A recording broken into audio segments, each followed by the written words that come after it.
Hey guys, what's up? Yes, we're in my kitchen again. I'm gonna basically show you guys another recipe that I know. And yeah, it's dark in here because I don't feel like turning on that light. And also because we happen to be in the middle of a tornado watch. Isn't that great? Anyway, in all seriousness, I'm gonna show you guys right now probably one of the easiest freaking things I know how to make. It's very easy to do, won't really take you all that long depending on how you do it. It's incredibly versatile, meaning that you can pretty much swap out ingredients for other ingredients if you want, you know, to change the flavor according to your taste, or, you know, if you have, you know, whatever, if you're vegan, if you're not vegan, if you want this type of meat instead of that type of meat. And it's so freaking tasty. It's so good. It's something that my family really enjoys that I make. But again, it is very easy to do. I mean, incredibly easy to do. So, without further ado, I am going to show you guys how to make skillet lasagna. Yeah, that's pretty much what it sounds like. It's not quite lasagna, but it's close, and you make it with a skillet. Well, actually, you make it with several pots, as I'm about to show you. What you need, of course, is pasta, which I happen to have right over here. It's already starting the boiling process. I used elbow macaroni. You can basically use any other small type, like, you know, campanelli, or I don't know, I'm trying to think of other, like, you know, bow ties, rotini, penne, any, you know, any of the small type of, you know, pastas like that, that can work. Don't use spaghetti, that isn't going to work. Basically, you're looking for a type of pasta that later on will end up being a layer. Like, you need it to be something that's going to be a bed of something. And that's my microwave. Ignore that for now. It needs to, you need it to be useful for, like, putting stuff on top of it. You'll see what I mean as we keep going with this. Okay, so we're all set up here. Next thing you're going to need, of course, if we're going to be having a lasagna type of thing, you're going to need cheese. Shredded cheese. Any type of, this is where I'm going to start talking about how versatile this is. You'll probably already notice that this dish is versatile because, again, we can use, you know, any type of small pasta as long as it's, like, you know, something like I said, campanelli, rotini, elbow macaroni, which is what I'm using here. Then you have the cheese that you're going to use. We're going to be working with some shredded cheese. Here is some shredded cheese. I happen to have an Italian style blend here. Regular mozzarella will work fine. If you have an Italian blend, like I'm using, which happens to be like, it's got mozzarella, provolone, parmesan, romano, fontina, and asiago cheeses. If you want to use something like that, you can too. If your Italian blend happens to only have 3 cheeses, that's fine. In fact, you don't even have to go with Italian style cheeses. And this is where it starts getting beautiful here. Any shredded cheese that will melt fine will do. If you want to work with cheddar, if you want to work with Colby Jack, Monterey Jack, like whatever you think is going to be working well with your dish that happens to appeal to your particular tastes, that will work just fine. So in this case, I happen to be in, you know, in an Italian mood, so I'm going to make this as faithful as possible, and therefore we're going to be going with an Italian style cheese. Next thing you're going to need is your sauce. Again, any pasta sauce will do. The original recipe, because I got this from somewhere else, original recipe says to use meat sauce, which is what I normally like to use myself. It works really well. Goes very well with the flavor of everything. But to be perfectly honest, any good pasta sauce will do. So if you're using traditional pasta sauce, that will be fine. If you're using like a 4-cheese pasta sauce or a roasted garlic pasta sauce or whatever, that will work fine. Again, whatever you happen to have on hand or whatever is your own personal tastes will also work.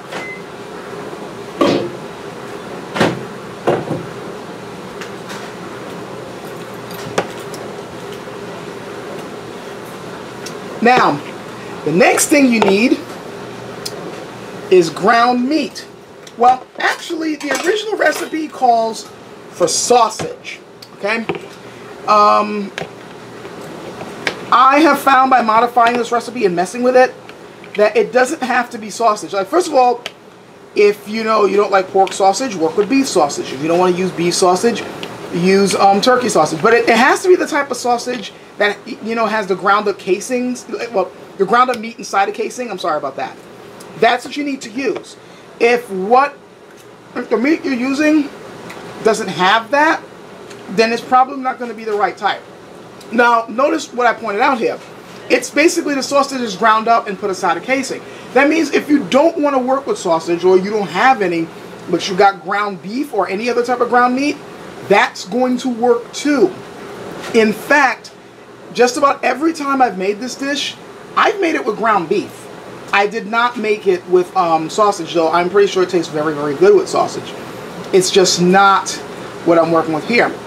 And it came out fine. It came out just fine. It came out great, in fact. So, and sometimes, even with that, you can cheat too. If you don't have ground beef, or let's just say that you go to the grocery store and ground beef is, or whatever ground meat you're trying to work with, is really freaking expensive. You know what else you can work with?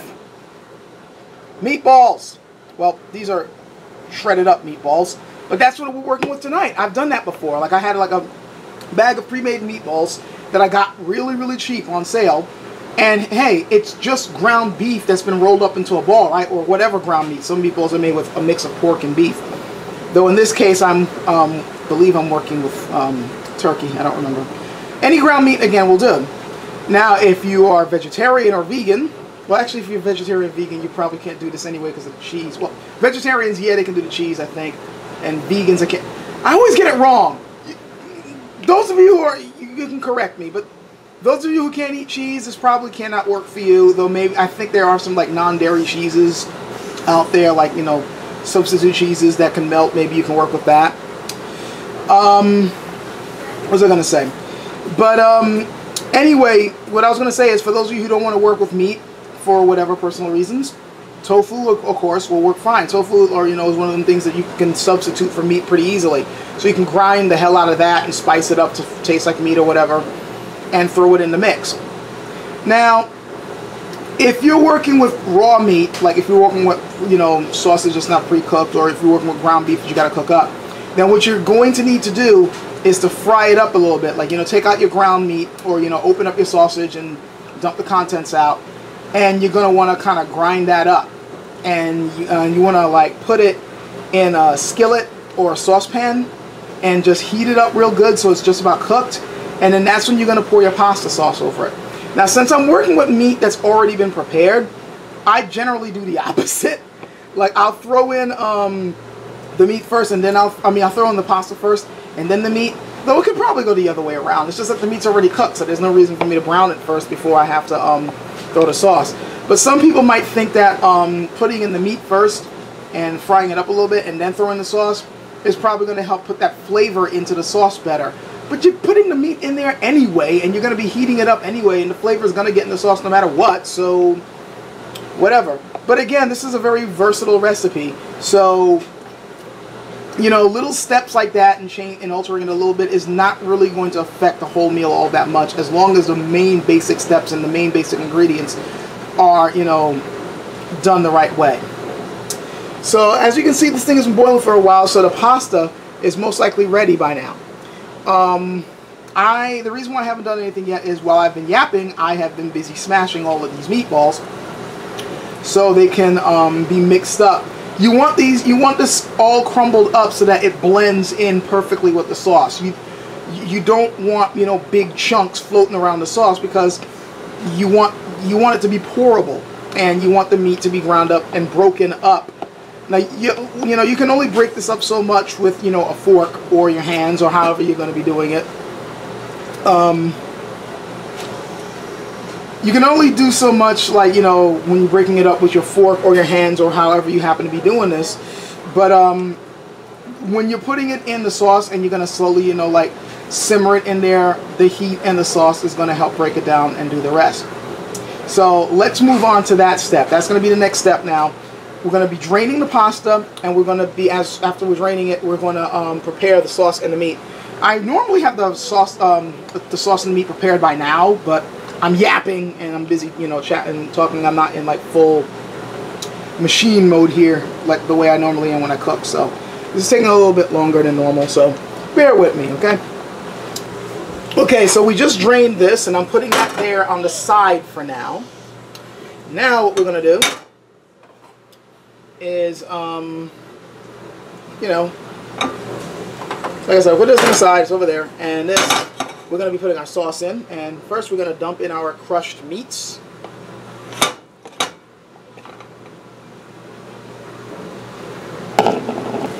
And then we're going to immediately put in our sauce, because like I said, this doesn't really need to be browned.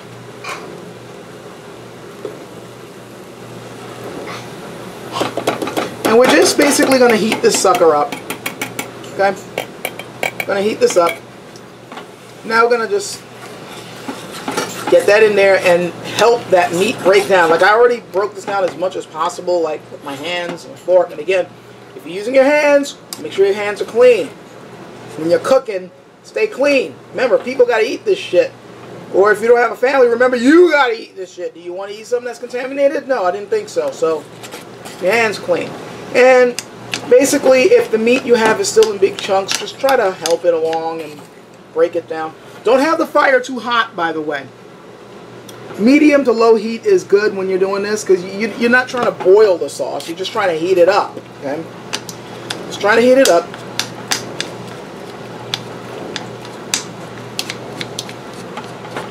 And just coax the meat along to break it down. The heat's going to help to break it down, as well as you mixing it up. You can use, you know, a wooden spoon, fork, whatever.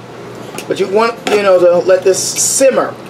And you want the meat to break down so it can, like, you know, disintegrate sort of into the sauce. To give you guys an idea of what I mean, you see how the meat looks in here? The chunks are a little too big. They need to be broken down a little bit more. So that's what I mean. Like if you see chunks like that, that's probably too big. Some people might like it that way. Maybe you might want it that way. Me, I like this even finer. So you know, I try to chop it up a little bit more for the skillet lasagna. But this isn't too bad. But I like I don't know. I like it so that if I'm pouring this at the end, it's gonna pour out instead of coming down in clumps. You know what I mean? Like almost like a manwich sauce. Like think of the type of sauce for a manwich sandwich. Something like that. That type of consistency is what I like working with when I'm doing this. You're not going to be able to get it perfect like that all the time unless you're really going to be, you know, meticulous with it. But close to that, I think is me personally, I think that's a good consistency. Your mileage may vary. I'm kicking myself right now because you hear the dishwasher in the background. It's washing my wooden spoon. I forgot to set aside my wooden spoon for this. Like I said, the show isn't perfect, guys. These cooking videos I do are not perfect. This is not a cooking show. Well, okay, I guess technically it is, but I'm not a professional cook.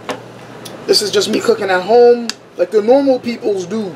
And we make mistakes. You know, we will, you know, we'll improvise, we'll ghetto things. But the important thing is that whatever we're cooking is safe to eat and tasty to eat. And people aren't going to, like, throw it in your face, you know, when you serve it to them. You know? And then you won't feel like you've wasted the time if you're cooking for yourself. Which also is important. Like, if you're cooking this for yourself... By the way, this is going to feed a whole lot of people. So if you're cooking this for yourself, there's going to be a lot of leftovers. According to the recipe that I got this from, it will feed 8 people. Yeah, sort of. I will say it can feed up to 8 if they're not going to ask for seconds. But it'll definitely feed 4 hungry folks. And let me tell you something. Remember, my family is made up of 3 people. Me, my son, and my wife. And we go through this pretty quickly. I can, like, save it for leftovers the next day, but there usually isn't much left. We really like this. I usually have, like, seconds of this. You know, when I'm making it.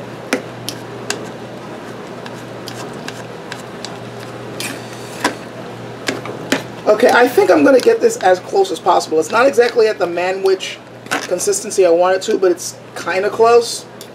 And I want to get this going because the longer I keep trying to work on this, you know, the longer it's going to be before we eat. And the sauce is already nice and hot and stuff, so this generally works for me. I mean, you can keep on working at it. I made this a couple of days ago, and when I made it a couple of days ago, I had the sauce consistency pretty much like a manwich type of sauce.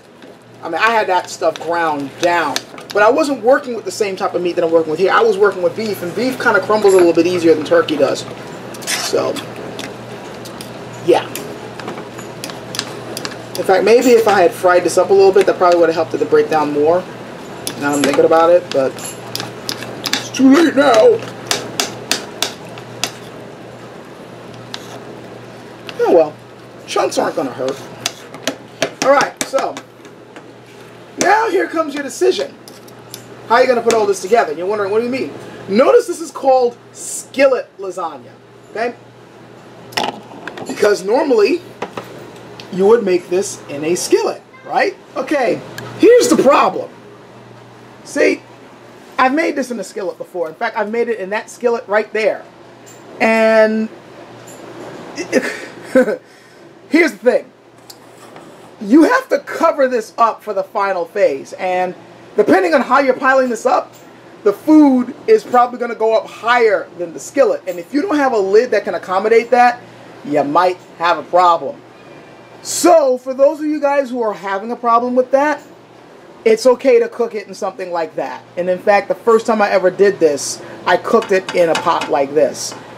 It's the same damn thing. As long as you have, you know, the size is about that big. I'm putting my hand there so you can have a, you know, an idea of how big this is. Something like that will work fine. If you look at the bottom of this pot, it's about the same circumference. So that will work. Plus, you don't have to worry too much about the food hitting the lid and anything like that. But I'm going to do it in the skillet today, just to show, since it's called skillet lasagna. Damn it, we're going to do it in the skillet, and I've been able to make this work. So, yeah. But, yeah, if you have a problem with that, here. So, I'm going to show you what you do next. So, here we have our skillet. You do not need to prepare the skillet in any way, like, you know, oiling it or anything like that, though I know some people who would. And in fact, this particular type of skillet, actually, no, I meant what I just said. If you're working with something like this that doesn't have it doesn't have a non-stick bottom, you may want to put some oil in. Just a small amount, though.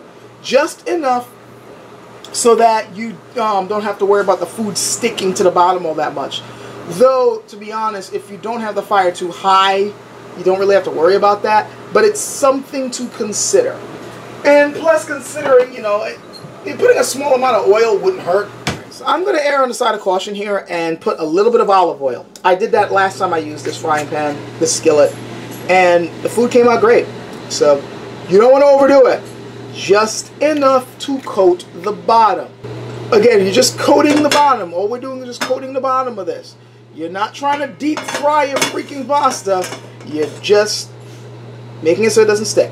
Now what we're going to do, half of this, about approximately half of this, and I say approximately because you're eyeballing it here, unless you're going to be meticulous and actually separate this into equal cups or something. What you're going to do is, in fact, I'm going to turn the heat off because it'll make things easier. What you're going to do is you're going to take half of the macaroni and put it on the bottom. See, that's why I turned off the heat. I'm not trying to fry this.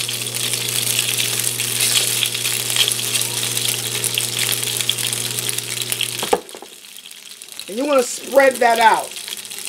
You know, you're making a bed of pasta, okay?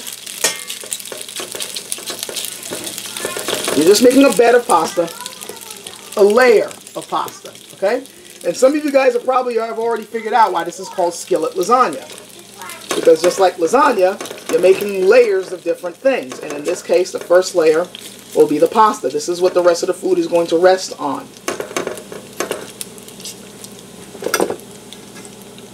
I said it's about enough. We got a nice bed pasta. And I can tell you from the way it's moving around, it's not really sticking to the bottom, which is good, because I don't want it to do that. Try not to have too many gaps or holes on your layer, though. I mean, you don't have to be perfect about it, but, you know, just try to make sure that you don't have too much seeping through. I guess if you have a really chunky sauce, that also would help. So, you know, if you, whatever. Now, half of this is going to be the next layer. So, I'm going to pour that. half of it. And then you're going to spread that over the bed. Okay?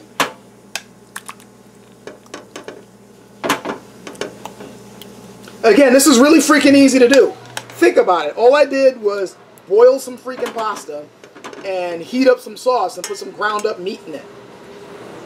Not really, you know, this isn't high-tech shit. This isn't gourmet shit that we're doing here. This is just simple stuff. Okay, I think that's about half. You don't have to get this exactly edge to edge, you know.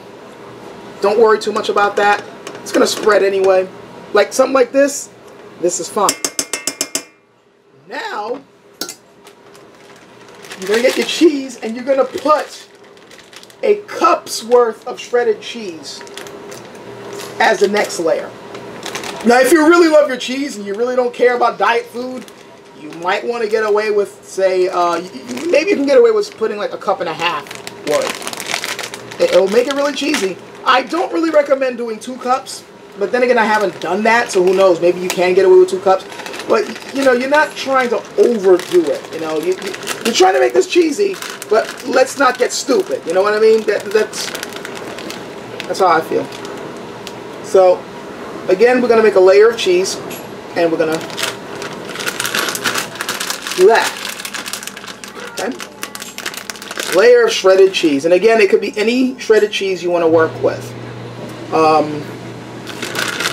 Again, make sure your hands are clean.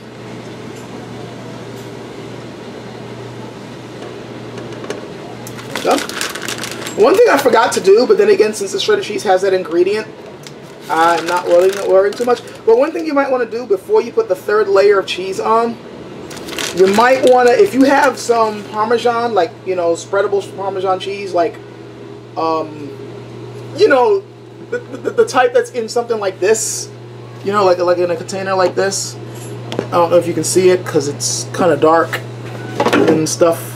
You know, the type that you can sprinkle onto, like, you know, whatever pasta you're eating. You might want to sprinkle that over the meat first before then putting on the cheese, especially if you're putting a non-Italian cheese on there. I find that really helps with the flavor, but then again, that's my own personal taste. That your mileage may vary. Again, I like saying that a lot because it's true in this particular case. So, now that we've put this layer here, we're going to do it all over again. The remainder of the macaroni now, I'm going to put here. We're going to make a layer of that.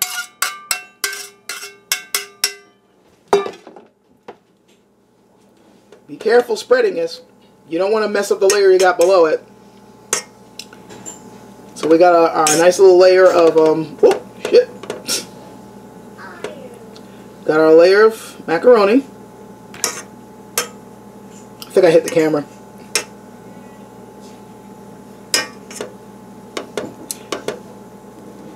As long as you got the middle covered, don't worry too much about the edges. The middle is the main thing, because that's, you know, the core of this lasagna thing we're making. Okay, now the rest of the meat sauce. Actually, I think I kind of messed up the first time because this looks like a little bit more meat than was on the first layer of meat. But that's okay, you know. It's okay. It's not going to ruin the meal. You know? So the top part's a little top heavy. Who cares? Right? And don't be afraid to push down a little bit, because I'm already noticing that the top is kind of going above the rim. So if you have to push down a little bit, just gently, don't be afraid to do that. You know, you already got a solid bed of other layers, so it's not like you're going to mess it up, you know. The integrity of the layers is still intact. See? Okay, and now last, we're going to put our cheese. See? It's just repeating what we did before. Okay? So, carefully sprinkle your cheese.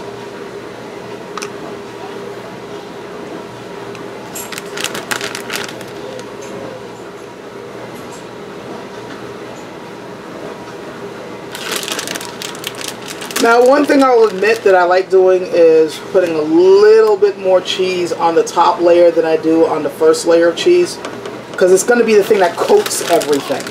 So I tend to like, you know, putting just a little bit more on the top part. But again, your mileage may vary.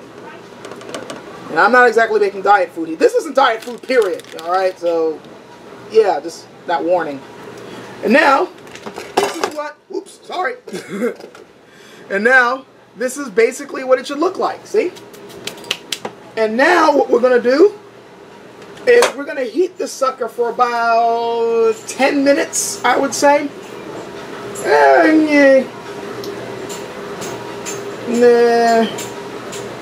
I'd say about 10 minutes, 10, 15 minutes. Basically, you want to heat this up until the cheese melts.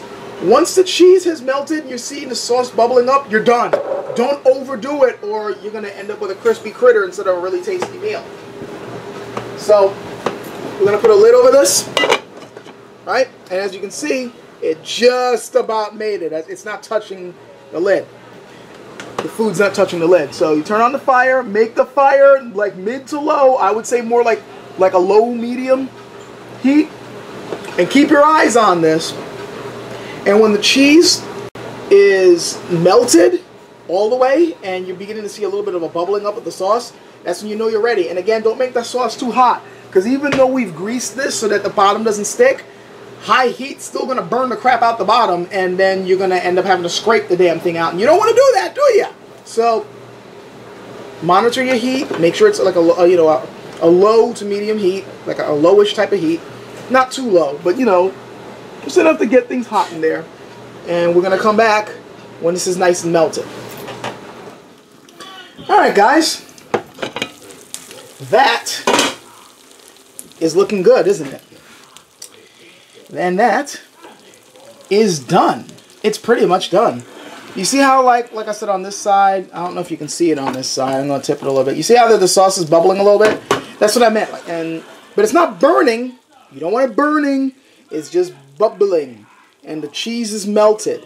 That's fine. Up to about 10 minutes and you should be done. Like you can probably get this done in about 5 minutes. But I usually look at 5 minutes. I see how well it melted. It still could have used a little bit more melting, so I let it go for about 7. But it's done. So now what you want to do is you want to just take this off the fire or turn off the fire and let it sit for a minute or two. You know, let it settle.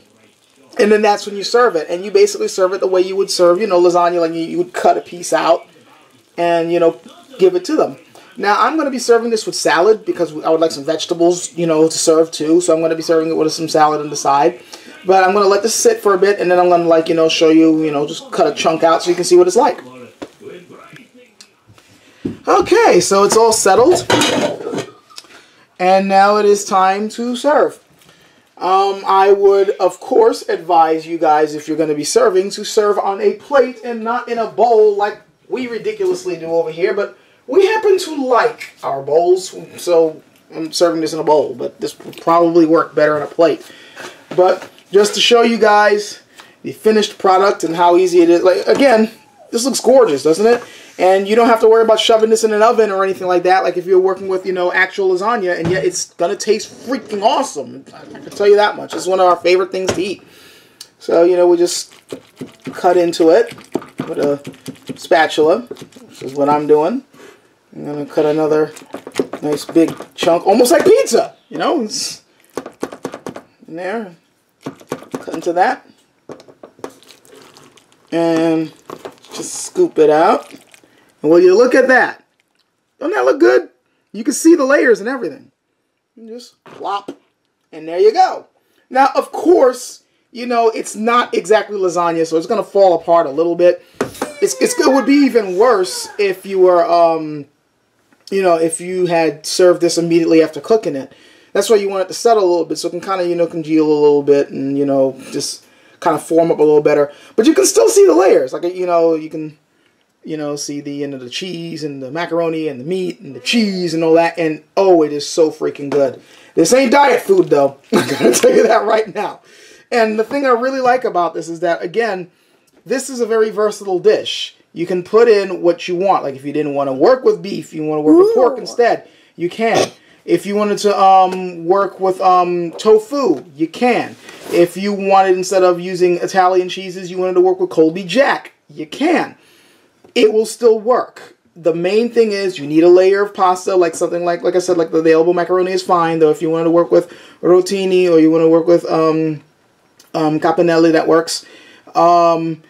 But you gotta be something like that. If you want to, you need a layer of pasta. You need a layer of meat sauce, or I guess a tofu sauce and the pasta sauce, and you need a layer of cheese. And you just do it twice over. Put it in the skillet. You're done. It's like I said, it's ridiculously easy to make. It's very filling, very tasty. Your family will be very happy with it if you're feeding a family. You'll be very happy with it if you're just feeding yourself. And you know, like you can eat this. My wife is playing a video game. Sorry about the yelling. And you can, you know, serve it on the side with some salad, which I recommend. And, like, you know, I don't know if you want to do the whole Italian thing with garlic bread or something like that. Go ahead and, you know, live it up. But this is the main dish. It's very good. Try it at home. Tell me what you think. Trust me, it's so freaking good. Especially if you like meat and cheese. It's really, really good. So, yeah. Enjoy. And I'll catch you guys later.